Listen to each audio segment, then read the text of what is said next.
Boa noite a todos. Vamos dar início, então, aos nossos trabalhos e aos nossos prazeres aqui com a literatura. Para mim é sempre um prazer estar aqui nesse evento que reúne a Livraria Saraiva, com toda essa infraestrutura e esse lugar magnífico aqui no meio dos livros, e a Sociedade Psicanalítica de Porto Alegre, né? Nós temos desde o final de 2008 esse evento, essa atividade que se chama o Café Literário da Psicanalítica, né? E cada segunda, terça-feira do mês, nós temos conversado sobre um autor, né? Então, um autor da literatura e um autor que a psicanálise traz algumas considerações, assim, né? Então, hoje nós vamos conversar sobre Monteiro Lobato, com a professora doutora Elisa Mari Becker, né, que vai nos falar sobre, então, nossa convidada, vai nos falar sobre o Monteiro Lobato. E dessa vez eu vou abrir mão das funções de coordenadora e vou passar para a colega Karen Cainelli, a coordenação, porque vou falar para vocês um pouco das considerações psicanalíticas, algumas que me ocorrem sobre o Monteiro Lobato. Eu sou Rose Eliane Starosta, sou psicanalista lá da Sociedade, né, Psicanalítica de Porto Alegre. Então, a coordenação passa a Karen e nós sempre costumamos começar pelo nosso convidado, e hoje a nossa convidada, a professora Elisa Mari. Então, começamos hoje. Muito obrigada, boa noite a todos. Agradeço muito a presença de todos, agradeço à Sociedade Psicanalítica de Porto Alegre pelo convite, por me oportunizar estar aqui hoje conversando com vocês, dialogando sobre esse escritor tão atual que é o Monteiro Lobato, não é? Agradeço também à Livraria Saraiva pelo espaço que nos abre aqui, né, oportunizando essa nossa conversa. Então, o que eu trago para vocês hoje é um pouco da minha experiência como pesquisadora da obra do Monteiro Lobato. A minha pesquisa, nesses últimos 6 anos, ela tem se centrado em alguns textos específicos da Lobatiana, que são os contos da literatura adulta e as obras traduzidas pelo Monteiro Lobato, não é? Que ele tem um número considerável de obras que traduziu de literaturas de língua inglesa, inclusive, certo? Então, a minha tese de doutoramento, intitulada Forças Motrizes de uma Contística Pré-Modernista, avalia uma série de textos, de contos do Monteiro Lobato, e que forças motrizes são essas que geram essa escritura, que leituras esse escritor faz, que o influenciam e que o estimulam na sua escritura, na gestação de ideias e na escritura dos seus próprios textos, não é? E minha tese também trabalhou com as questões, tanto teóricas quanto práticas, de tradução, as crenças do Monteiro Lobato, as crenças teóricas dele sobre tradução, que ele deixou bem registradas, essas crenças, em muitas de suas cartas. O epistolário do Monteiro Lobato ele é muito rico, e foi, inclusive, boa parte dele publicado, não é? Esse epistolário foi reunido, então nós temos pelo menos, nós temos a Barca de Gleire em 2 tomos, que registra essa troca de cartas de cerca de 40 anos, que ele troca com um par dele, que é um grande amigo e irmão de letras, que é Godofredo Rangel, e nessa troca de cartas nós podemos verificar como é que funciona esse projeto literário maior do Monteiro Lobato, de dar literatura ao povo brasileiro, de dar literatura de qualidade ao povo, de criação de novos leitores, de abertura de possibilidade para que o povo que não tinha acesso a livros e que era quase semi-alfabetizado, desenvolvesse o gosto pela leitura, e de fazer com que esses livros fossem acessíveis, que não só chegassem a essas pessoas, mas que fossem dirigidos para elas. Então, Monteiro Lobato tem o mérito de conseguir implementar um projeto literário que ia desde a circulação dos livros, não é? Colocando livros à venda em prateleiras de farmácias, de vendas de interior, de lugares que não eram comumente designados para essa finalidade, não é? Ou seja, tornando o livro um material de consumo para o leitor, não é? Escrevendo para esse leitor, se preocupando com o tom da sua escritura, fazendo com que esse leitor fosse envolvido pelos textos e que sentisse que aquele texto foi feito, foi escrito para ele. Inclusive criando um novo nicho de público que foi o público infantil. Como nós bem conhecemos, não é? O Monteiro Lobato é amplamente conhecido como um escritor que impulsionou a literatura infantil no nosso Brasil, não é?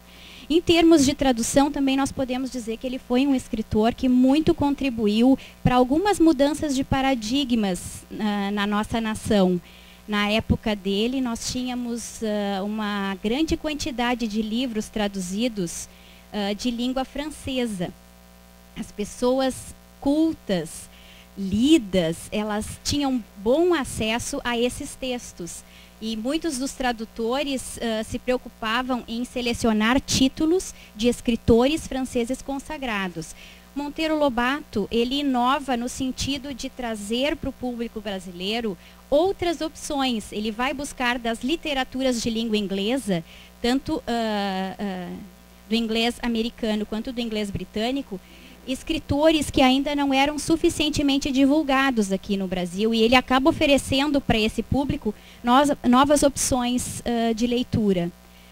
Também no seu trabalho bem profícuo de tradutor, um tradutor especial que escolhe o que traduz, porque ele não tinha a pressão de um editor que lhe dissesse o que ele tinha que trabalhar. Ele selecionava livremente os textos que ele considerava de alto valor. Ele também cria um projeto de tradução, né, na seleção de livros, como trabalhava com editoras, ele sempre teve acesso a editoras, mesmo quando não era o dono da editora, sempre teve muita ligação com donos de editora, não é? Ele também tinha um papel fundamental na revisão dos textos. Ele interferia bastante na revisão dos textos, mesmo quando ele fazia encomenda para um outro tradutor, porque ele tinha ideias muito claras sobre como ele achava que a tradução tinha que ser. E essas ideias passavam pela crença de que um texto traduzido, ele tem de, primeiramente, se sustentar na língua de chegada, não é? Ele tem de ser lido pelo leitor de uma maneira que haja fluidez nessa leitura. Ele tem de fazer sentido para esse leitor. Então, Monteiro Lobato foi um tradutor que acreditava que ao tradutor cabe fazer ajustes no texto de tal maneira a contemplar o leitor, certo? Mesmo tendo em mente que o texto original, por questões éticas, tem de ser preservado, não é? Mas toda a mobilização do tradutor Lobato estava no sentido de fazer com que esse texto chegasse de uma maneira adequada, oportuna e palatável para o seu leitor, não é? E com isso ele nos trouxe inúmeros textos de língua inglesa, com traduções primorosas, algumas das quais nós temos em circulação no mercado editorial até hoje, dentro do catálogo do IBEP, não é? A antiga editora nacional. Não é à toa que esses textos ainda circulam hoje, é porque são textos de reconhecida qualidade, não é? Também foi um escritor que promoveu muitas adaptações de textos, principalmente no sentido de moldar as suas traduções para o público infantil, para uma linguagem mais acessível para jovens leitores, não é? Então, muitas delas também nós ainda temos acesso, não é? Eu trouxe até algumas para mostrar para vocês hoje. Nós temos, algumas delas são do catálogo da editora Brasiliense. Tá? As traduções pertencem, os direitos autorais pertencem ao IBEP, mas as adaptações pertencem à editora Brasiliense. Então, nós temos a tradução do Peter Pan, como eu digo, né, o Peter Pan, que se fez conhecido numa linguagem mais acessível entre nós através da adaptação do Monteiro Lobato. Também temos o nosso Dom Quixote das crianças. O próprio título já diz quem é o público a que se destina, não é? Então, são adaptações que se apresentam como tal, não é? Então, os livros já vinham o leitor já sabia de antemão que se tratava de uma adaptação, tá? Temos também as aventuras de Hans Staden. Tá? Esse texto aqui foi traduzido de uma edição francesa, que por sua vez foi traduzido de uma edição alemã, não é? Porque o livro foi originalmente escrito em alemão.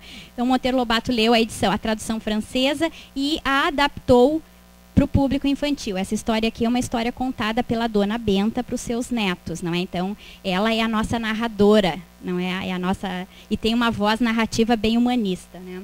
Inclusive, esse texto aqui é um texto que mostra muito bem qual é o posicionamento do Monteiro Lobato enquanto tradutor e adaptador de obras estrangeiras. Não é? Porque o tom desse texto original aqui, e esse é um capítulo da minha tese, esse texto do Hans Staden, eu tenho aqui uma tradução dele, intitulado Viagem ao Brasil, ele não é considerado uma obra literária, ele é um relato de viagem.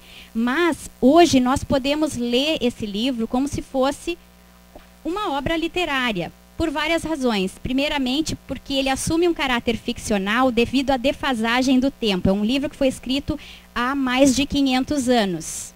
Tá? Este livro conta uma história que se diz verídica, não é? Que teria acontecido com este navegador. Um navegador alemão que sofre um naufrágio na costa brasileira, que é capturado por uma tribo de índios, uma tribo terrível, chamada Tupinambás, que eram ferozes índios comedores de carne humana. Então, eles devoravam os seus inimigos. Eles acreditavam que, devorando seus inimigos, eles eram acrescidos de poder e de sabedoria. Ou seja, tudo que o inimigo tinha de força, de vitalidade e de experiência passaria para eles no momento que devorassem. E esse jovem navegador ficou em poder desses índios durante 3 anos e conseguiu sobreviver a essa experiência milagrosamente. Né? Diversas vezes ele estava prestes a ser morto e devorado, né? Morto, assado e devorado, e alguma coisa inusitada acontecia e os índios ficavam com muito temor de matá-lo. E essas coisas estavam sempre relacionadas a uma intervenção divina, porque Hans Staden era um cristão, e um cristão fervoroso, e sempre que ele se via em grande perigo, na iminência de ser morto, ele invocava o Deus dele e entregava nas mãos do Deus dele a sua vida e o seu destino. E, milagrosamente, algum evento sempre inusitado acontecia, e os índios acabavam recuando e decidiam não matá-lo naquele momento. E iam engordando o Hans Staden para virar um bom assado mais tarde, não é? Então, depois de 3 anos, ele consegue ser finalmente resgatado por um navio francês. Nesse meio tempo todo, ele era considerado português. E, como tal, ele era odiado pelos índios tupinambás. Eles não entendiam que ele era alemão, não é? Eles sabiam que não entendiam a língua dele, mas o tomavam por português, não é? Então, na visão deste narrador, o fato de ter sido ele bem-aventurado, não é, e salvo no final, se deve à intervenção de Deus. E ele volta para a Alemanha e escreve esse livro dedicado ao príncipe dele na época. E no prefácio desse livro, na introdução desse livro, ele diz claramente que ele atribui a Deus o fato de ter sido salvo dos índios. Quando Monteiro Lobato faz essa adaptação, dando voz a Dona Benta, o tom muda, não é? Dona Benta, quando narra as aventuras do Hans Staden, ela mostra como ele é sagaz, como ele é inteligente e como ele consegue ir burlando as muitas tentativas assassinas dos índios tupinambás. Então, ela, em nenhum momento, ela traz para o relato essa carga cristã que nós vemos no texto original. Não é? A ótica, nesse texto adaptado, é a ótica humanista, não é? Que mostra, que posiciona o homem como capaz de mudar o seu destino, de agir e, em agindo, alterar o curso natural das coisas, não é? Então é uma visão bem própria do tempo em que vive o Monteiro Lobato, que é o início do século passado, não é? Em que essas ideias eram muito efervescentes, não é? Então essa é um bom exemplo de um texto adaptado, não é? Em que o tradutor ele muda o tom de toda uma narrativa para trazer um texto mais atualizado para o seu leitor, não é? Bom, como eu disse anteriormente, o Monteiro Lobato ele desempenhou muitos papéis, não é? Tu queres interferir, Rose? De vez em quando pode ficar à vontade. Ele foi escritor, ele foi editor, ele foi tradutor, ele teve uma série de oportunidades de atuação que deram a ele uma grande experiência com literatura. Então, nós temos um escritor, por exemplo, que tem uma formação como advogado. Então, a formação dele é na área do direito. Então, é comum nós nos depararmos nos textos do Monteiro Lobato com terminologia dessa área, não é? Ele usa muitas expressões que vêm da área do direito, porque a formação dele impõe isso em algumas circunstâncias, não é? Ele é um escritor também que foi desenhista e caricaturista, né? Nós temos obras infantis lindamente ilustradas, porque ele tinha essa preocupação. Como desenhista e caricaturista, ele sempre que teve oportunidade, convidou profissionais gabaritados, né, do seu convívio, do seu círculo de conhecimento, para ilustrar. Esse é um volume que eu tenho de 1957, que tem aqui, não é do Monteiro, a caricatura, mas mostra para vocês o cuidado que ele tinha. Sim, com a ilustração, né? É. E esse é um cuidado essencial quando se trata de textos dirigidos para o público infantil, não é? Então, essa é uma outra faceta, não é? Monteiro Lobato também foi crítico de arte. Ele gostava muito de escrever sobre pintura, não é? Então, isso estava no sangue desse escritor também, não é? A arte como um todo, não é? Também, além de homem de letras, ele era um homem de negócios e de política, exatamente, não é? Nós temos um escritor que foi um fazendeiro, né, quase um latifundiário, não é, que explorava a cafeicultura, não é, que lhe rendeu algumas infelicidades, inclusive, não é? Ele teve algumas desventuras econômicas, uma delas que fez com que ele tivesse de se desfazer da sua propriedade, que era considerável na época, foi uma geada, não é? Então vocês vão encontrar um conto do Monteiro Lobato em que ele conta as desventuras de um fazendeiro, os diversos percalços porque um fazendeiro passa quando perde a sua lavoura em função desses problemas climáticos, né, do tempo. E outras desventuras comerciais. Nós tivemos um Monteiro Lobato empreendedor. Esse homem, como eu disse, um homem de negócios, que via o livro como um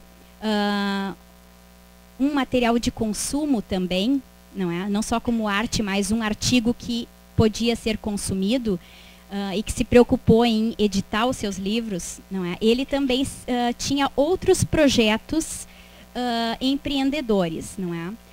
Um deles era, e que ele chegou a implementar, mas não teve êxito, foi o de extração mineral. Imagino que já devam ter ouvido falar Inclusive a viagem que fez para os Estados Unidos, não é, ficando lá cerca de uns 3 anos, foi em função de conhecer melhor como é que funcionava a indústria siderúrgica nos Estados Unidos, a questão do desenvolvimento e a construção de estradas e a própria extração de petróleo, não é? A que ele se dedicou muito, que rendeu título de livro, não é? Inclusive. E com relação às editoras, nós temos também alguns empreendimentos que ele fez.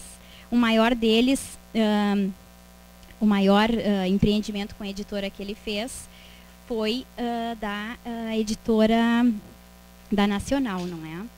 E também fez uma parceria de edição também na Argentina por um período curto, mas que lhe rendeu a tradução e a publicação da maior parte da sua obra em espanhol, não é? Então o público argentino teve bom acesso a praticamente todos os títulos do catálogo da obra infantil do Monteiro Lobato. Tá?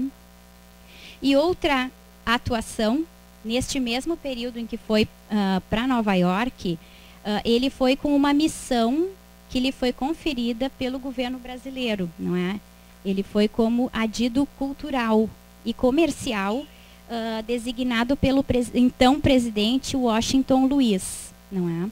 E nessa experiência dele como adido comercial, ele travou conhecimento com a Ford, ele visitou a Ford, visitou a General Motors, ele traduziu, um pouco antes de ir para os Estados Unidos, ele havia traduzido um livro sobre a vida do Henry Ford. Então ele já conhecia, já tinha um considerável conhecimento sobre esse homem de negócios, e teve a oportunidade de conhecê-lo e conhecer um pouco mais profundamente a indústria siderúrgica nos Estados Unidos. Ele voltou para o Brasil depois dessa viagem cheio de ideias desenvolvimentistas, de implementar uma indústria assim que desse ferro e aço ao Brasil e que impulsionasse a fabricação de máquinas e de automóveis, e que com isso faria com que o nosso país ganhasse estradas, porque onde há veículos tem de se abrir estradas, não é? E que com isso, com essa abertura de estradas, nós tivéssemos uma ampliação da nossa economia como um todo, e o Brasil saísse do atraso, conforme ele dizia, não é? Essa viagem, ela teve muitas coisas boas e teve muitas coisas tristes, não é? Lá nos Estados Unidos ele teve a oportunidade de escrever muito, ele produziu muito e traduziu também lá. E ele se envolveu não só com esses projetos literários, não é? Se envolveu muito com projetos econômicos. E das desventuras que ele teve lá, uma delas, muito séria, que mudou a vida dele, foi o envolvimento com a Bolsa de Valores, né? Porque naquele período em que estava lá, eles passaram pela crise de 29 e ele já tinha aberto várias empresas para extração mineral e para conseguir angariar fundos para o suporte dessas empresas que ele havia aberto, ele concentrou o dinheiro que ele tinha em ações na Bolsa de Valores. E ele perdeu tudo, né? E quando aconteceu isso, ele não teve outra alternativa senão se desfazer da editora, que ele vendeu para o seu sócio e amigo Otales, né? Então foi uma desventura que ele passou lá, mas lhe trouxe grande experiência, não é? E quando voltou para o Brasil, ele voltou cheio de esperanças de ver essas ideias implementadas aqui, não é? E de não só publicar os livros que ele havia escrito, não é? Como também de se tornar um homem de negócios nessa área de extração mineral. E ele teve muitas dificuldades, não é? As portas não se abriram tão facilmente quanto ele imaginava, não é? Ele sofreu muita resistência. Havia pessoas dentro do próprio governo que insistiam que não havia petróleo no Brasil, que a extração de petróleo não era uma coisa possível, que não havia um interesse não é? E ele foi severamente punido, inclusive, por causa dessa insistência. Foi punido, inclusive, em um determinado momento com prisão, não é? Ele foi preso por um período aí que era para ter sido mais longo e acabou sendo abreviado, não é? Mas ele teve o mérito de ter tentado, ou seja, todas as coisas, muitas das previsões que o Monteiro Lobato fez de desenvolvimento para a nossa nação acabaram pouco tempo depois se concretizando, né? Uma delas foi a tão acalentada extração do petróleo e abertura de estradas como queria, não é? E logo em seguida também a nossa siderurgia teve um avanço, digamos assim, não é? E só que precisou que houvesse essa voz, não é, profética do Monteiro Lobato para que algumas coisas acontecessem, não é? Mesmo dentro da política, aquelas pessoas que eram receptivas aos posicionamentos dele, como o próprio Getúlio Vargas na época, chegou um momento que esse presidente se irritou com a insistência do Monteiro Lobato, porque quando ele queria alguma coisa, ele ia às últimas consequências, não é? Então, numa carta que foi considerada subversiva, ele acabou sendo punido, não é? Com prisão. Depois disso, muito entristecido, ele foi aos poucos abrindo mão desse sonho e deixou que as coisas acontecessem no curso do próprio amadurecimento da nossa nação, não é? E ele já havia também passado por algumas tragédias pessoais nesse momento que o haviam enfraquecido de uma certa maneira. E quando eu falo de tragédias pessoais, eu não me refiro às perdas econômicas que ele teve, que não foram poucas. Me refiro à perda dos filhos, por exemplo, não é? Dos 2 filhos que foram assim consecutivas, né, próximas, e que tiraram muito assim da energia dele para lutar por essas coisas que ele já estava considerando no final da vida como perdidas, certo? Com relação à literatura infantil, me chama muita atenção algumas inovações que o Monteiro Lobato fez. Hoje é comum nós falarmos no caráter paradidático dos livros, mas já na época de Monteiro Lobato, ele nos brindou com alguns títulos que são essencialmente paradidáticos. Um exemplo que nós temos são os Serões da Dona Benta, não é? Em que as crianças aprendem o quê? Geografia, história, não é? Nós temos a aritmética da Emília, né? Isso, então a gramática e a aritmética da Emília, ou seja, a língua e a matemática, né? Então, ele tinha essa visão de agregar conhecimento para esse público infantil, de gerenciar o conhecimento dos pequenos, né? Isso, para aquela época, era uma coisa inovadora, não é? Hoje é comum, não é? Os escritores hoje, nós temos essa visão de trazer um caráter utilitário para as obras, não é? Mas naquela época ainda não se tinha essa visão, não é? Então esse caráter paradidático é uma coisa muito forte na escritura dele, e eu acho que é uma das coisas que agrega grande valor e que faz com que esses textos tenham permanência no nosso mercado editorial, porque eles ainda são textos atuais, não é? Toda a problemática que ele nos traz ainda é atual, não é? E acho que a Rose vai querer falar um pouquinho sobre o presidente negro, não é? Ok, obrigada, Elisa. É justamente aí que eu começo o gancho sobre que quando o Barack Obama se tornou candidato do Partido Democrata Americano, indicado para eleições à presidência dos Estados Unidos, eu lembrei-me de uma novela que eu tinha lido na minha infância. Tratava-se de O Presidente Negro, de Monteiro Lobato, e claro, ele escreveu sob toda essa influência da ida dele, né? E volta, porque ela foi publicada em 1926. Tá? E a história se passa, e ele diz que é um livro de ficção científica, e se passa em 2228. Né? Então, eu encontrei um resumo no Wikipédia, que eu achei muito bom, porque está bem feito e dá um sumário para todos nós do que se trata a história. Ayrton, né, o primeiro personagem que ele mostra, é um desastrado cobrador da empresa Sá, Pato e Companhia. Ele sofre um acidente de carro na região de Nova Friburgo, Rio de Janeiro. E é resgatado pelo recluso professor Benson e conhece a racional filha deste, Miss Jane. Toma, então, contato através deles de um aparelho que foi construído por pai e filha, denominado porviroscópio, né, que permite acompanhar os acontecimentos no futuro, o porvir. Através de Jane, Ayrton passa a conhecer a disputa eleitoral que ocorre à presidência dos Estados Unidos. O eleitorado masculino quer eleger o presidente de então, Mr. Kellogg. O eleitorado feminino quer eleger uma mulher, Evelyn Astor.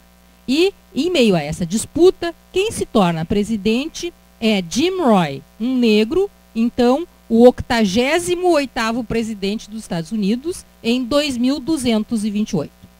Porém, o famoso establishment americano inventa uma forma de manter-se no poder. Criam um creme alisador para os cabelos que destrói a capacidade reprodutiva dos negros.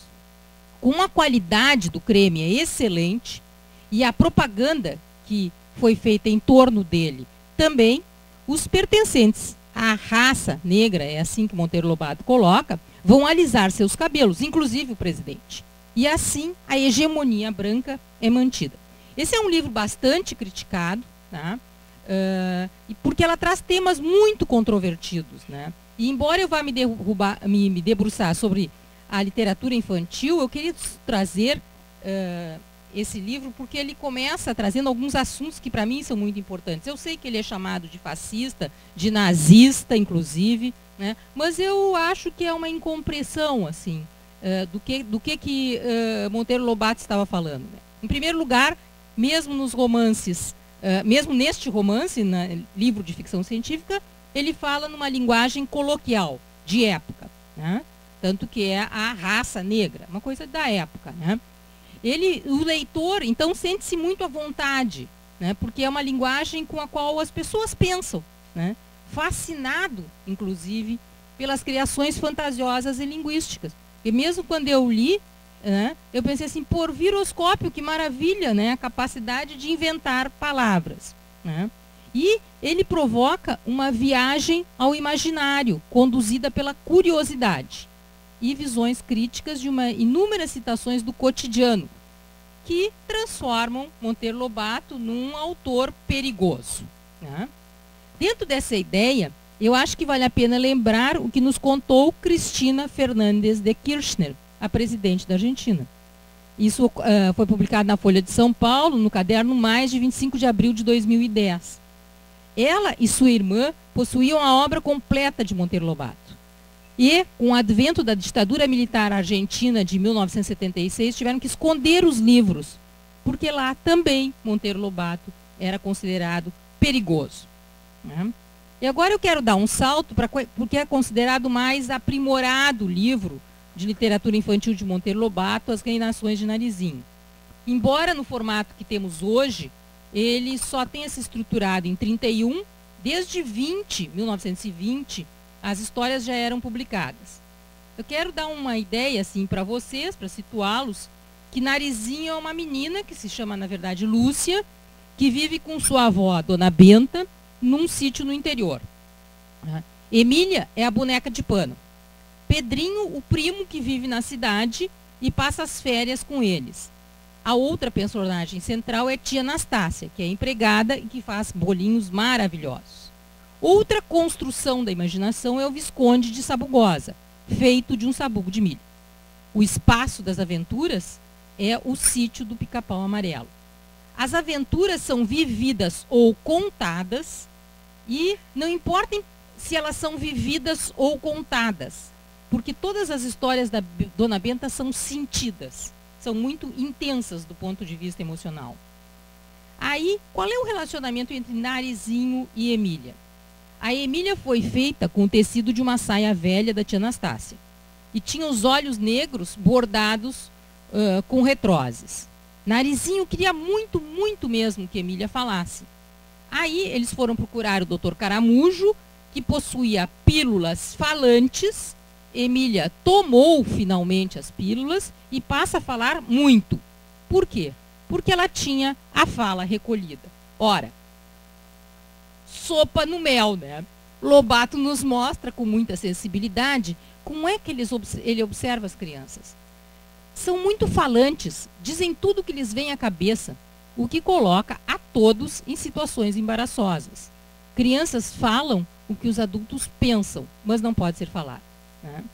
Psicanaliticamente, antes da estruturação da repressão, as crianças são livres para falar.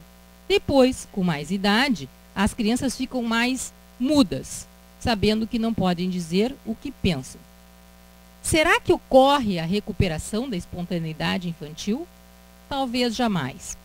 Mas outro grande observador dos seres humanos, Freud, formulou, a partir da sua experiência clínica, que falar muito ou limpar a chaminé, expressão que usou nos seus primeiros livros, ou a cura pela fala, como tratamento psicanalítico, será conhecido posteriormente, são primordiais para todos nós. Vejam só que semelhanças.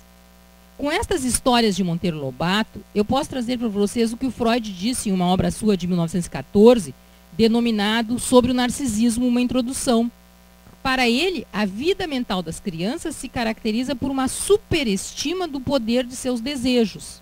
Vejam só, Narizinho quer uma boneca que fale, e ela acha um jeito de Emília falar. A mente das crianças também se caracteriza pela onipotência do pensamento e possui uma técnica mágica para lidar com o mundo externo. Pensando apenas no que eu citei, assim, do Reinações, vocês já podem ver a extensão da capacidade de Lobato de funcionar neste nível e transcrevê-lo para o texto literário.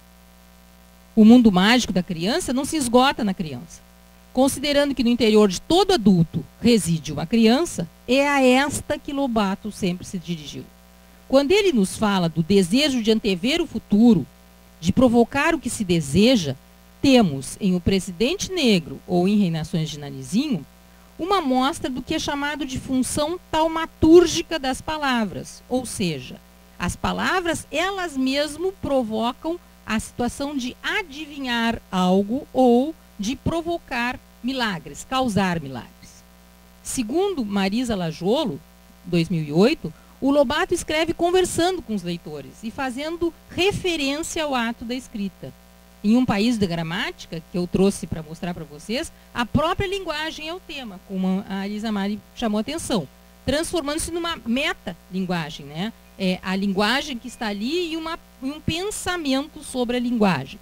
E, de novo, nós temos uma antevisão, uma capacidade muito grande do Monteiro Lobato de antever, né, o que vai se passar adiante.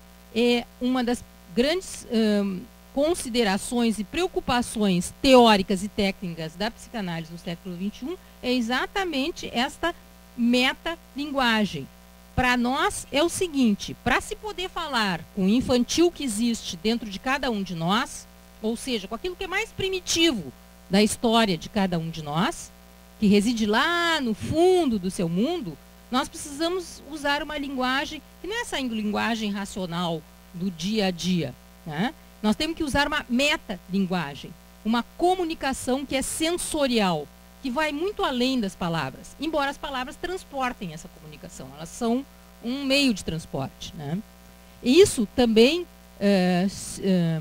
o Freud mostrou isso num caso clínico, dos primeiros casos clínicos dele, chamado caso Dora, de 1905, né?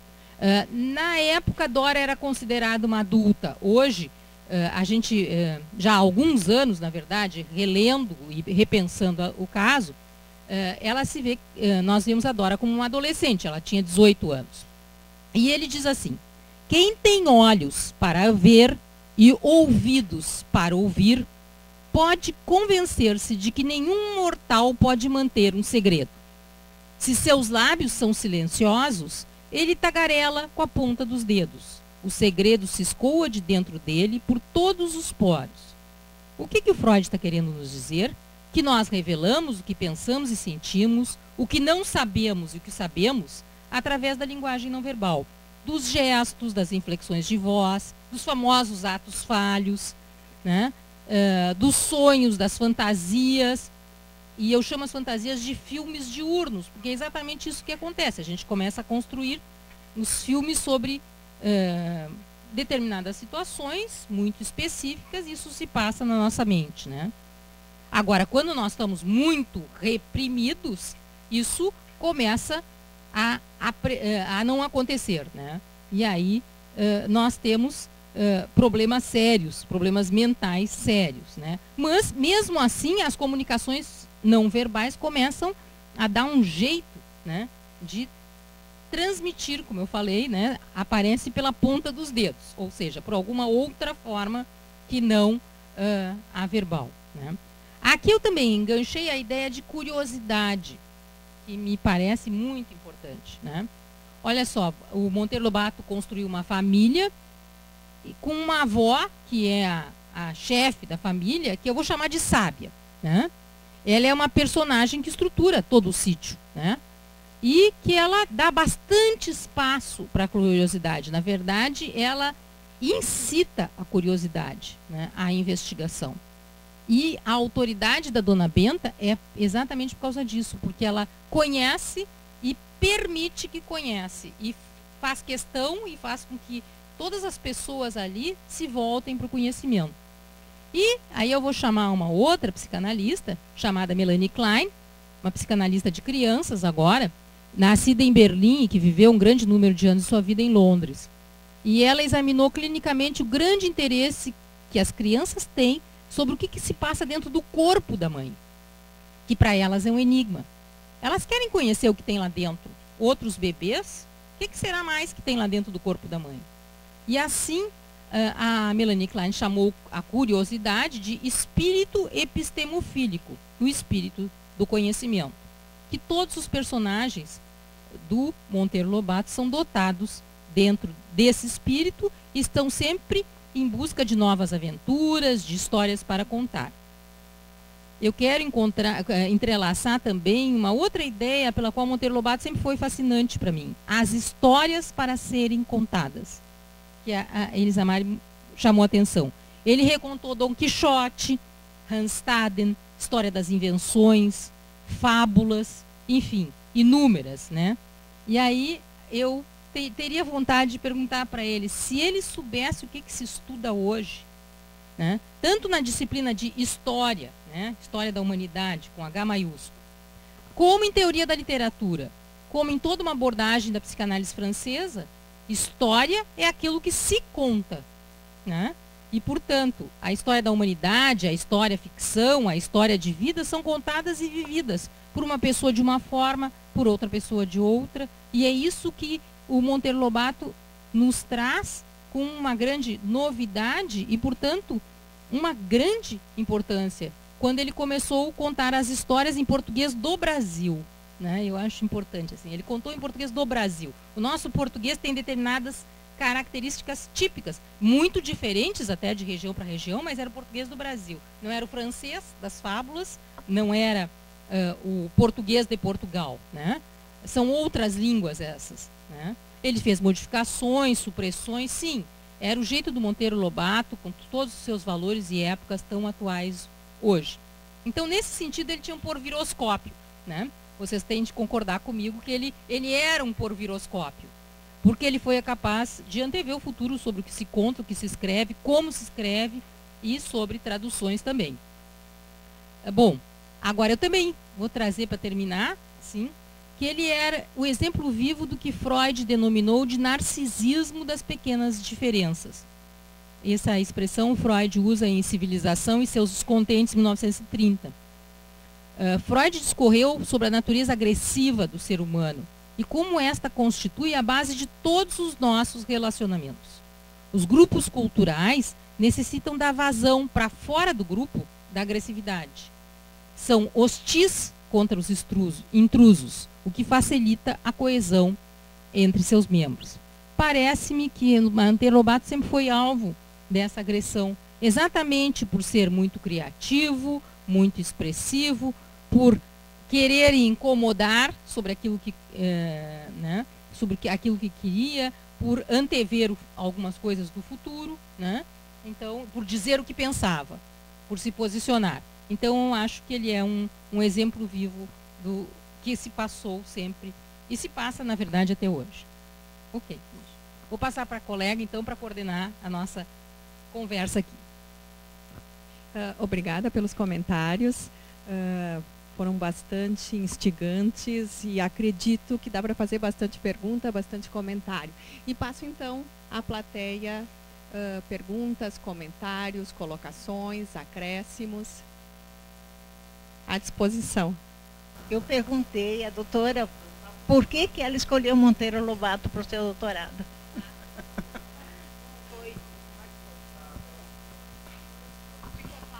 Ficou claro para todos? A pergunta é sobre a motivação para Elisa Mari escolher o Monteiro Lobato para o doutorado. Bem, eu, de formação, eu sou tradutora, sou bacharel em letras e tradutora. Sempre me interessei de conhecer a obra de escritores tradutores. Porque quando fiz o meu curso de graduação, dizia-se muito que traduzir literatura era uma coisa impossível. Muitos teóricos da tradução postulam isso, não é? A impossibilidade da tradução do texto literário. Então, eu sempre procurei me cercar de livros de tradutores escritores, porque alguns teóricos da tradução acreditam que o bom tradutor de literatura é aquele que é também escritor. Não é? Que tem toda essa familiaridade com a literatura, não é? Que tem essa tranquilidade com a pena, não é? De escrever. Isso se mostra ser, em parte, uma verdade, não é? Então, eu soube, não é? Travando contato com as leituras que eu fiz do Lobato, eu entendi a grandeza da obra traduzida dele e me interessei de procurar analisar como é que ele traduzia esses textos, não é? Muitas das ideias dele também eu busquei das cartas. Agora, essas coisas a gente tem que saber separar. O que o escritor diz que faz e pensa é uma coisa, e o que ele faz, de fato, é outra diferente. Então, a minha pesquisa foi baseada nos textos literários, não é? Eu procurei abstrair o que ele dizia que faria e que acreditava daquilo que ele de fato fazia. Por exemplo, ele dizia que o bom escritor era poupado na adjetivação, que não adjetivava demais, que adjetivar em demasia empobrecia o texto e cansava o leitor. E nisso ele fazia uma crítica severa à literatura francesa. Então ele dizia que a boa literatura era aquela que era raspada de adjetivos. Não é? E nas traduções, evidentemente, que esse exercício de raspar adjetivos lhe rendeu algumas críticas. Não é? Porque ele fazia ajustes dramáticos, muitas vezes, nos textos que traduzia. Então, aí, mais ou menos, essas são as coisas que me levaram a estudar a contística do Monteiro Lobato, procurar entender que leituras ele fez previamente e que leituras acabaram influenciando a própria escritura dele. Um escritor que ele leu uma boa parte da obra, e é uma obra considerável para alguém dizer que leu toda, é a do Rudyard Kipling. Foi um escritor contemporâneo do Monteiro Lobato, inclusive, não é? O nosso grande escritor britânico do Mowgli, não é, do livro da selva. Não é? Que o Monteiro Lobato traduziu lindamente, não é? Nós temos 3 livros ainda em circulação: Jacala, o Crocodilo, Mowgli, o Menino Lobo, e tem mais um que era a divisão do The Jungle Book, que... sim, o poema também foi traduzido. Aliás, esse é um dos poemas mais traduzidos, eu acho, né, na literatura, é esse. Então, do Kipling, a gente pode ver vários textos do Kipling, nós enxergamos nos textos do Lobato, inclusive. Quem leu o livro de contos Urupês, que foi o primeiro livro de contos organizado e publicado do Monteiro Lobato, o primeiro conto desse livro, intitulado Os Faroleiros, é uma releitura de um conto do Kipling, intitulado O Perturbador de Tráfego, né, que em inglês é The Disturber of Traffic. Né? Então, é uma releitura. E essa releitura, ela é uma releitura anunciada. Em muitas cartas do Lobato, ele diz para o amigo Godofredo Rangel, eu li um texto muito bom do Kipling, sobre farol. Fico impressionado de ver como esse homem conhece a fundo o funcionamento do farol, o ofício do faroleiro. Um dia quero aprender a escrever como ele. Alguns meses depois, numa nova carta para o Godofredo Rangel, ele diz, estou gestando uma ideia de conto, um conto sobre farol. Mas, para ser um bom conto, tem que ser conto vivido. Estou pensando em viajar para um farol que eu conheço, Farol da Moela, eu acho que era o nome do farol que ele referiu. Né? E ele se dá o trabalho de visitar um farol para falar com o faroleiro e entender como é que funciona. E ele escreve esse conto que é uma releitura do conto do Kipling, não é? A ação, não é? A ação do enredo que ele nos traz, evidentemente que é diferente, mas a gente vê claramente que é um conto que foi baseado num outro texto, não é? Então tem essa relação intertextual forte e que passa pelo viés da tradução, inclusive. Ok? Bom, seria no sentido assim mais voltado para a área, vamos dizer, psicanalítica, tá? Falando na figura da Emília, que eu lançaria uma pergunta polêmica para ver se seria o lado que a personagem que o Monteiro Lobato escolheu para poder dizer todas as coisas que no fundo ele queria e desejava. Bom, aí entra naquela polêmica que está muito atual agora, porque eu estava agora tentando me lembrar, porque pela minha faixa etária, é óbvio que as leituras que eu vivenciei na minha época da infância foram as leituras do Monteiro Lobato. Tá? Então, que eu me lembre, não posso estar errada, nunca me pareceu que a Narizinho e o Pedrinho, que já seriam crianças maiores, se referissem a tia Natácia de forma assim irônica ou de forma agressiva. Mas quem é que era que dizia horrores da tia Anastácia era como é que se diz? Era a Emília, tá? Bom, e até muito interessante, porque eu estava olhando até hoje o livro ali, Memórias da Emília, e o último capítulo ela vai falar sobre os personagens que moram no sítio do Pica-Pau Amarelo. Então ela faz uma descrição da tia Anastácia. Então ele diz que era a ignorância em pessoa, mas propriamente ignorante não, porque ela sabia cozinhar, Mas tem uma frase que seria, vamos dizer, um pouco polêmica, tá? Que ela diz assim, lá por dentro, gosto ainda mais dela do que dos seus afamados bolinhos. Só não compreendo, essa que seria a frase que eu acho. Porque Deus faz uma criatura tão boa e prestimosa nascer preta como carvão. Tá? Então aí ele pega. Depois, aqui nas cartas escolhidas, também tem um outro texto, no qual ele fala que uma das coisas que mais impressionaram ele quando ele estava lá, vivendo nos Estados Unidos, é ver uma pessoa negra falando inglês. Imagina! Não sabia nem falar português, mas falava, como é que se diz? Falava inglês. E depois aqui no final, eu não me recordo bem, mas aí tem que ele conversou com negros americanos, e os negros americanos não tinham a caatinga dos daqui. Tá? Então, são textos nos quais, vamos dizer, ele fala com a voz do próprio Monteiro, tá?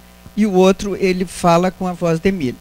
Então eu gostaria de passar aí para a doutora, como é que ela vê então a personagem da Emília. O que a nossa palestrante pensa, por que ela acha que ele foi acusado de racismo? Se for esses detalhes ou outro tipo de comportamento. E eu depois queria também explicar o que o Freud quer dizer com narcisismo em relação à literatura, que eu não entendi. Ok? Obrigada. Bem, a voz da Emília é a voz da irreverência, não é? Cada personagem do Sítio do Pica-Pau Amarelo tem uma característica que aflora um pouco mais. No caso da Emília, ela é uma voz irreverente, provocativa, não é? E evidentemente que a Emília, no curso de todas as histórias, nós podemos ver que há nela uma espécie de amadurecimento. Não é? Nas primeiras histórias ela fala muito mais e fala sem pensar, conforme a doutora Rose colocou, né? Ou seja, ela não sabe muito bem o que fazer com aquela linguagem, né? Com tudo aquilo que quer sair, tudo que vem à mente sai pela boca, não é? Mas ela mantém isso mesmo depois do curso de várias histórias e de um possível processo de amadurecimento, ela ainda retém consigo essa característica de ser uma voz irreverente, uma voz inconformada, que sempre quer saber mais e quer saber os porquês de tudo, até a exaustão, não é?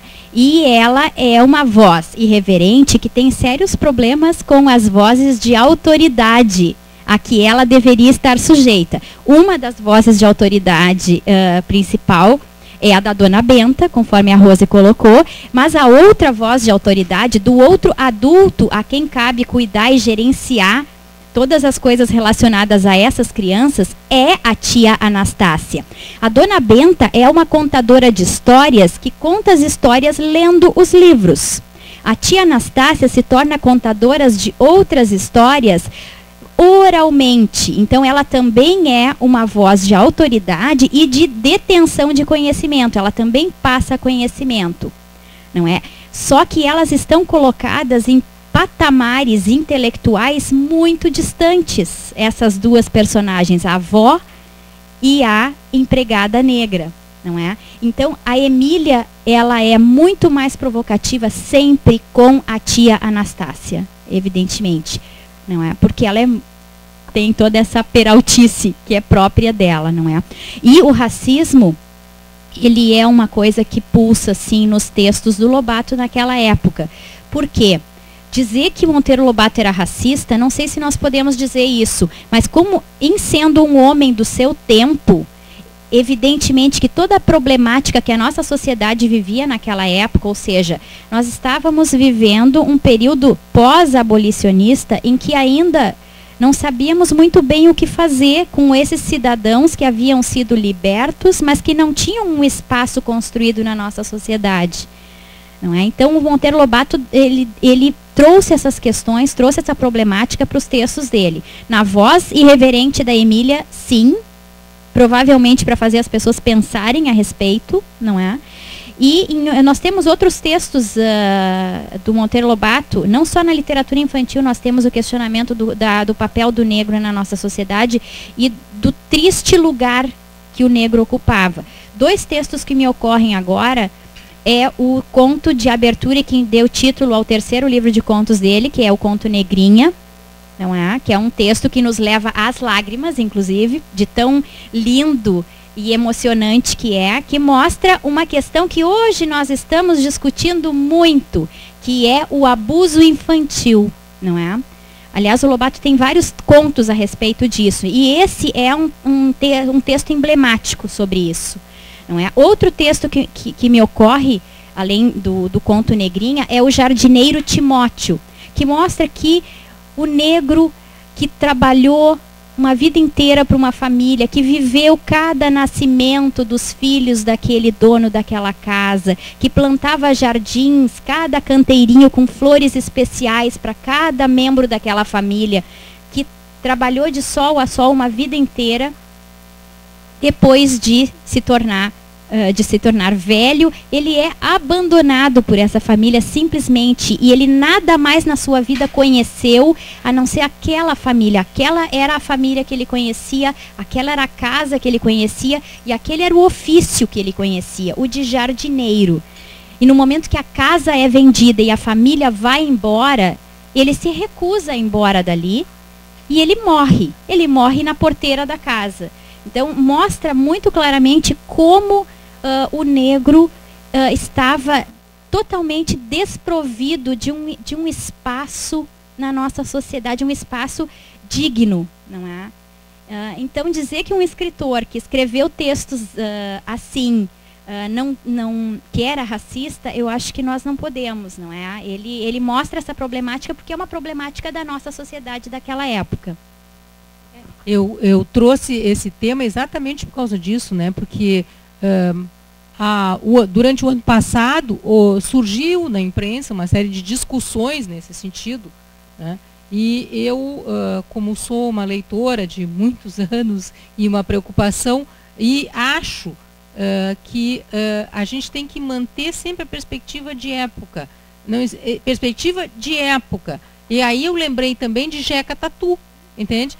Que o Monteiro Lobato fazia? Ele trazia, vamos dizer assim, à frente e colocava em discussão no nosso meio, né, personagens, portanto, situações sociopolítico-econômicas que nós tínhamos que nos debruçar sobre ela. Nós não poderíamos mais ficar fechando nossos olhos a que nós temos petróleo, sim, né? Atualmente, só botar o dedo no chão sai petróleo, né? Não é essa a situação do Brasil. Só botar o dedo no chão sai petróleo. Então, nós não podemos ficar mais quietos, né? Naquela época não podia ficar mais quieto. Então, não podia ficar mais quieto que nós temos riquezas minerais imensas. Também não podíamos ficar mais quietos que existe uma população multicultural, né? E que nós temos que, de alguma forma, nos preocupar com toda a extrema discriminação que havia e trazer essas pessoas que são tão representativas da nossa cultura e colocar, né, elas em evidência. Por quê? Porque nós temos que ver como é que nós vamos, né, nos transformar. E até é tão interessante, porque eu lembrei de novo, o que nós temos de tão semelhante com os Estados Unidos? Exatamente isso, né? Nós somos povos, nós e os americanos, com várias culturas que foram muito, tiveram sempre muitas dificuldades, né? Por causa de preconceitos e por causa de situações socioeconômicas, né? Então acho que ele traz isso. E aí entro na situação do narcisismo das pequenas diferenças. O que ele é uma expressão que ele cunha justamente nesse livro. Esse livro, Civilização e seus Descontentes, ele está falando sobre a agressividade do ser humano. Isso é muito importante, né? Ele mostra como existem milhares de histórias sempre, que o ser humano não é agressivo. Que ele se faz agressivo quando tem muita competição, ou quando ele se faz agressivo porque tem escassez de alguma coisa. E o Freud diz que não, que existe uma natural agressividade humana, que existe um impulso destrutivo dentro de cada um de nós, em que ele se mostra através da agressão. Como é que esse impulso destrutivo se mostra? Ele se mostra também não tolerando quem é diferente. Olhem só, nós não toleramos aqueles que não são o que nós julgávamos ser a população central do Brasil, que não é, mas nós julgávamos, nós tínhamos um ideal, talvez, meio romântico, europeu, assim, né? Que a população central do Brasil seria branca e todos os outros teriam que ser diferentes e, portanto, estigmatizados. Mesma coisa que os Estados Unidos fez, né? Nesse sentido. E o próprio Monteiro Lobato sofreu muito com isso, porque ele não era uma pessoa que, já que ele era Emília, né, ele dizia o que pensava, e não onde pensava, e o que pensava, e sem muitos cuidados, né, que os adultos aprendem a ter. Diz assim, eu não posso falar isso, e todos nós temos essa experiência, né? Eu não posso falar isso agora, cala a boca, Rose, porque senão tu vai te incomodar muito, né? Então isso é muito frequente dentro de cada um de nós, né? Então, como ele não fazia esse momento reflexivo, ele dizia, então o que acontecia? Os diversos grupos dos quais, dentro desse país, ele participava, o estigmatizavam. E ele chegou a ser preso por causa disso, né? Então, um homem com essa contribuição, deixa dizer o que quiser, né? Então, eu acho que mostra também, por outro lado, a fragilidade, né, dos governantes. Se não dá para dizer o que quiser, os governantes são muito frágeis, porque deixa dizer o que quiser, dizer, não fazer. Tem uma diferença muito clara. Dizer, não fazer. Né? Então, digam o que queiram, argumentem. Digam o que queiram, argumentem. Entende? Tenham essa liberdade, porque isso provoca uma discussão e provoca pensamento. Isso é uma posição psicanalítica muito importante. Assim, provoca pensamento. Digam, argumentem, a outra pessoa vai ter que se colocar e argumentar de volta. E isso faz com que haja desenvolvimento mental e as pessoas possam se desenvolver, não quer dizer se entender. E eu acho que isso que aconteceu, né?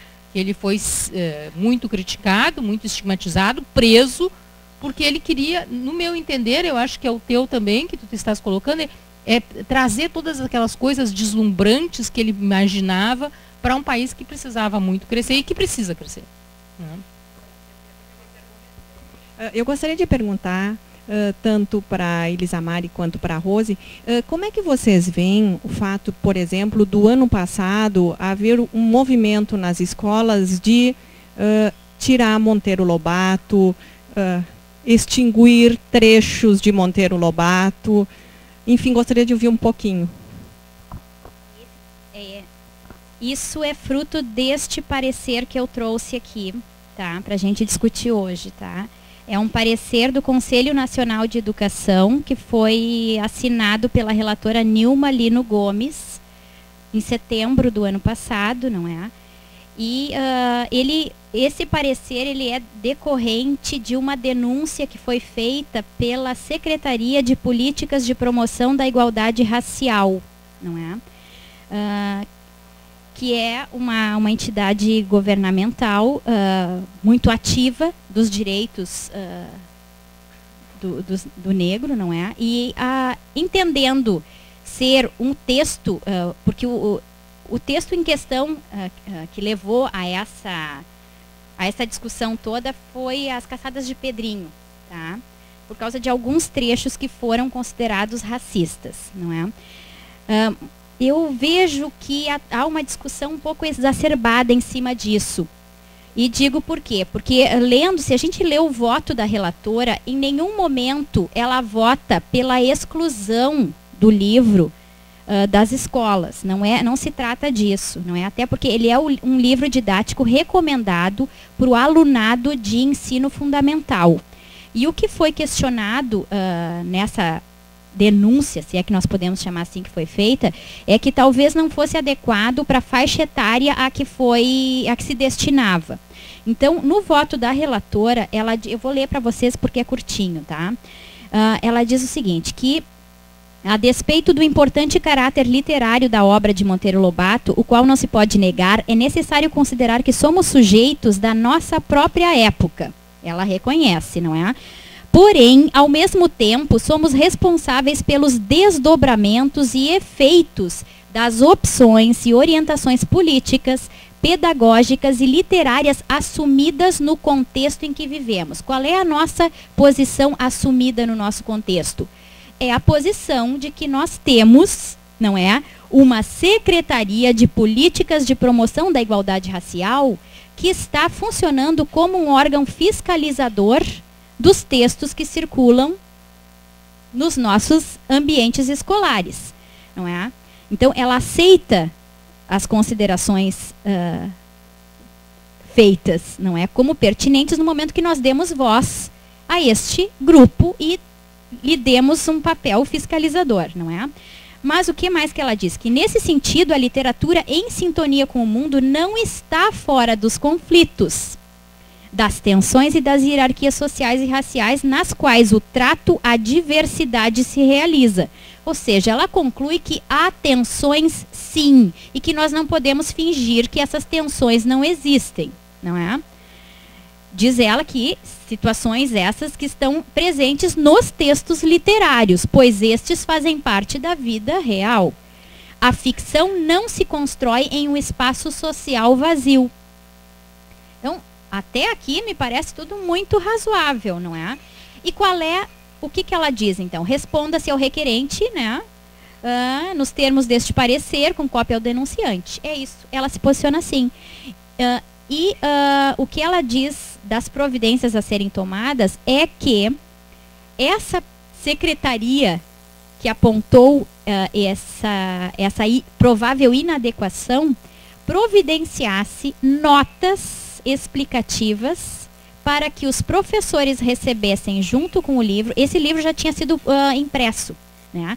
Esse era o medo das pessoas, que uma quantidade exorbitante de livros já prontos, impressos, tivesse de ser deixada de lado. Mas a orientação que ela dá é que se façam notas explicativas para os professores, para que eles, no momento de passarem essa leitura para os seus alunos, tivessem o cuidado de contextualizá-la. O que normalmente é uma coisa que nós esperamos dos professores, não é? Quem trabalha com educação sempre tem esse cuidado de contextualizar os textos. Então, para muitas pessoas pareceu uma orientação descabida e desnecessária. Parece desmerecer a preparação dos professores de literatura ou os professores que trabalham com letramento, não é? De saberem contextualizar os textos com seus alunos. Então, da maneira que eu vejo, eu acho que há um pouco de exagero de ambos os lados, não é? Em nenhum momento se falou de proibir o livro, não é? Eu acho que isso é uma coisa totalmente fora de questão. Mas talvez de tornar os profissionais da educação que lidam com os textos um pouco mais conscientes da maneira como apresentam os textos para o seu alunado, em razão da pouca maturidade ainda desses alunos, provavelmente. Eu achei, essa acusação, eu achei injusta, porque eu achei que deveriam, então, perguntar, considerando época, quem não era racista naquela época. Todos eram racistas, considerando o comportamento que essas pessoas tinham com seus semelhantes diferentes. Então, a pergunta é, quem não era racista? Porque um pouco eu fiquei na defesa do Lobato, né? Bom, defesa é essa que eu também faço, né? Eu sou muito suspeita para falar, inclusive, não é? Porque eu sou grande admiradora da obra dele, não é?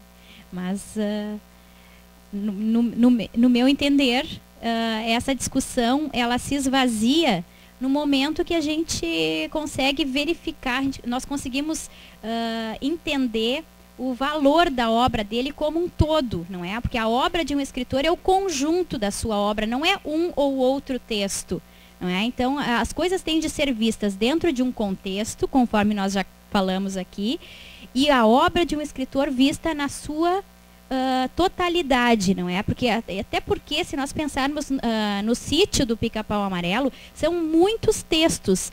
Cada texto parece um pequeno conto, ou seja, que tem um início, um meio e um fim, mas o fato de nós termos os mesmos personagens tendo voz, faz com que essa obra só consiga ser adequadamente apreciada quando vista como um todo, não é?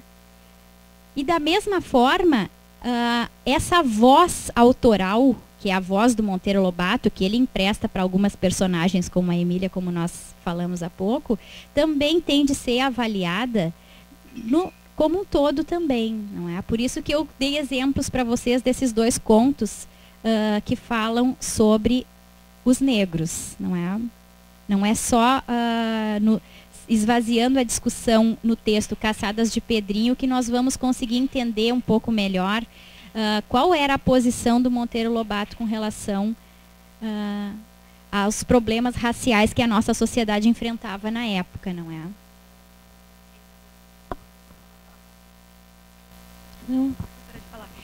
Eu penso que é importante destacar que não precisamos poupar as crianças de discussões, de mostrar, de apontar um momento histórico da obra, o que se pensava na época, como é hoje. Eu acho que é um momento muito rico, né, de maior reflexão, expressão, para as crianças se expressarem, como veem hoje, como sentem hoje. Afinal, nós temos hoje inclusive um presidente negro, tudo isso já mudou bastante. Eu acho que fazer essas comparações históricas só engrandece, né, uma sala de aula. Eu vejo toda essa discussão em torno dessa polêmica agora do Monteiro Lobato, eu vejo como algo assim que não me preocupa.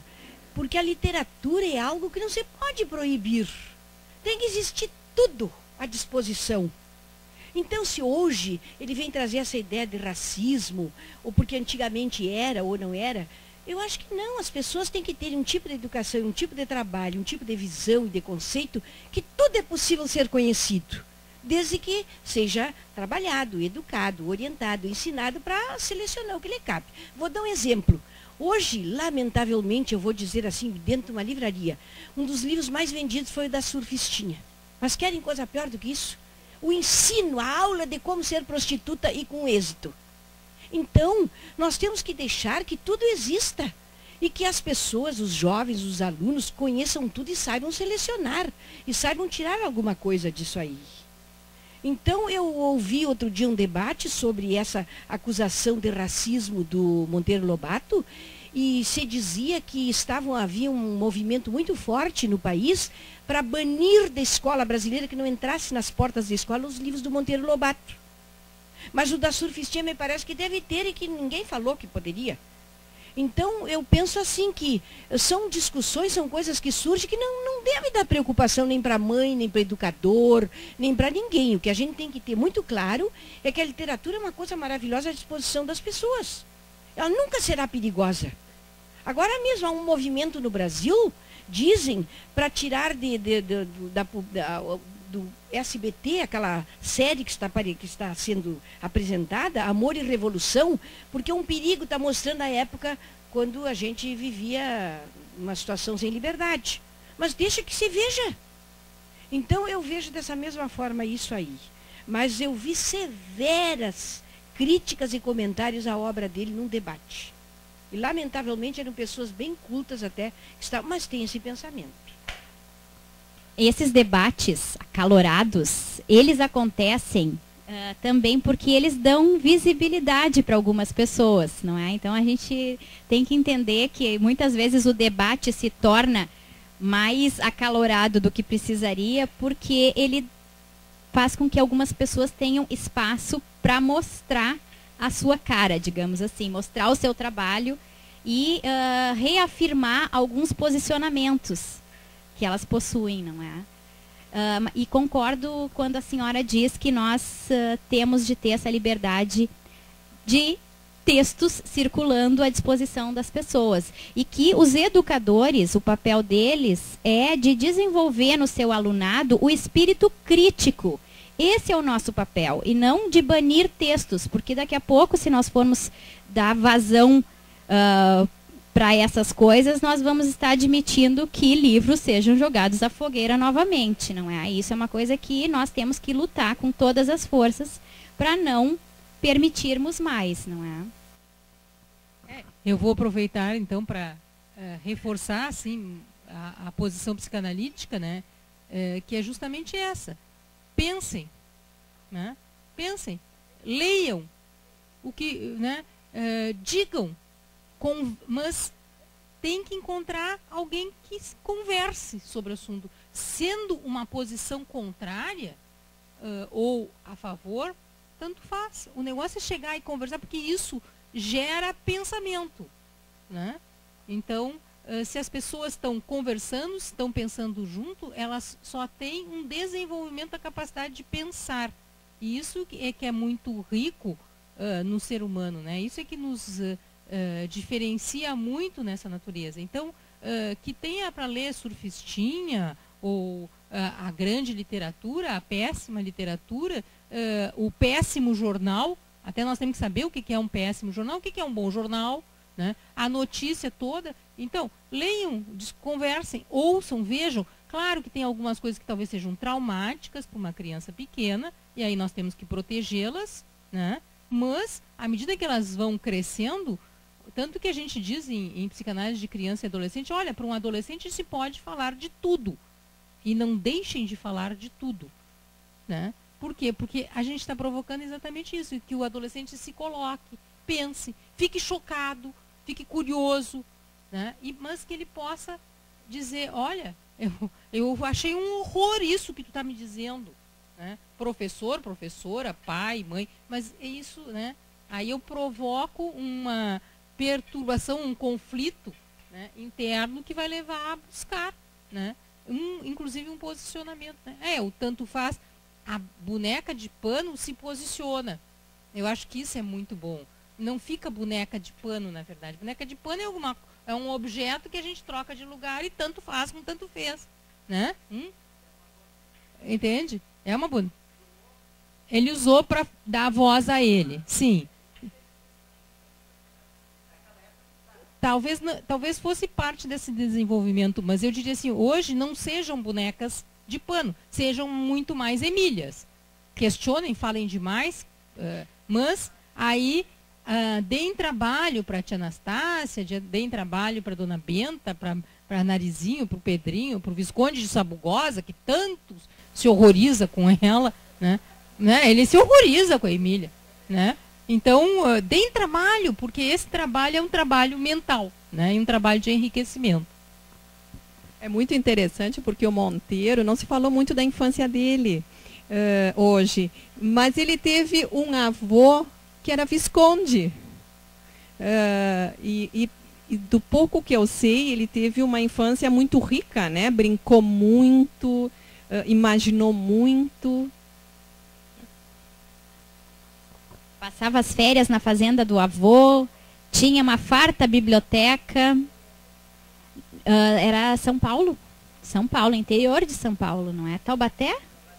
Não, era outro nome parecido com Taubaté, né? Não creio. E ele fala muito na biblioteca do avô, né? Que tinha muitos títulos e que ele esquecia da vida dentro da biblioteca do avô, né? Desde pequeno.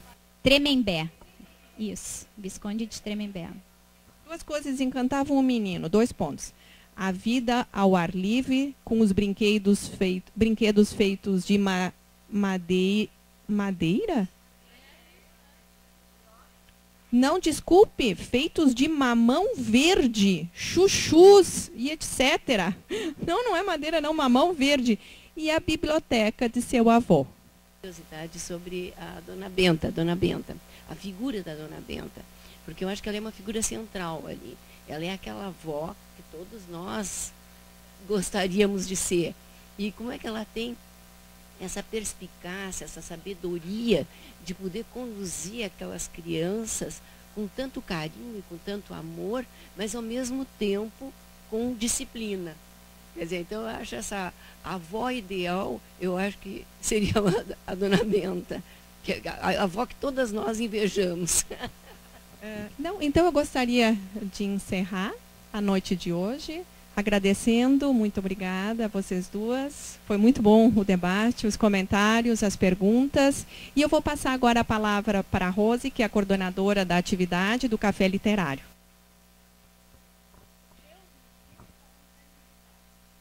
Sim, então vou repetir aqui no microfone.